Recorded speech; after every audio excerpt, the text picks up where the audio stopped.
என்னதான் கதை சூப்பராக இருந்தாலும், கண் கொள்ளா காட்சியாக இருந்தாலும், கண்ணுக்கு குளிர்ச்சியான நமக்கு பிடிச்ச ஹீரோ ஹீரோயினாக இருந்தாலும், 2ஆம் தரத்து கதை அருவை அப்படின்னு சொன்னால் கதை கொஞ்சம் லோவாக தாங்க போகும்.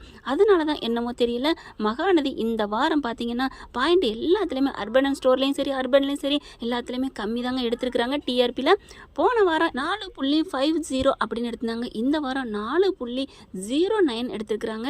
ஆக மொத்தம் இந்த முல்லை மலர் குடும்பம் வந்ததுலேருந்து கொஞ்சம் போரிங்காக இருக்கும் போல இருக்கு. சேனலை மாற்றி பார்க்கத்தானங்க செய்வாங்க. ஆக டிவியில் வந்து எல்லாரும் பார்க்குறது, டைம் அதிகம் பார்க்குறது, விளம்பரம் கூட விடாமல் பார்க்குறது, இப்படி ஓடினா தாங்க டிஆர்பியில் டாப்புக்கு வருவாங்க. சிறகடி காசையில் போட்டுட்டு அப்படியே தாங்க ஓடுது. நிறையா பேர் வீட்டில் சாப்பிட்டுக்கிட்டு இருக்காங்களா, அதுவும் 9 அதாவது ராத்திரியில் போடுற நாடகம் தாங்க. அவங்க வாட்டுக்கு சாப்பிட்டே இருப்பாங்க, அது ஓடிக்கிட்டே இருக்கும். அந்த அடிப்படையில் தாங்க இவங்கெல்லாம் டாப்பு கியரில் போயிட்டுருக்காங்க. மற்றபடி கதையம்சம்னு கொண்டு வந்தால் நல்ல ஒரு கலர்ஃபுல்லானு பார்த்தா நம்ம தலைவன் வீக்கா நடித்தது தாங்க மகாநதி தாங்க வரும். பார்க்கலாம் என்ன மாற்ற போகிறாங்க. இந்த பிக் பாஸ் முடிஞ்சதுக்கப்புறம் நல்லா வருதா அப்படிங்கிறத. Thank you friends.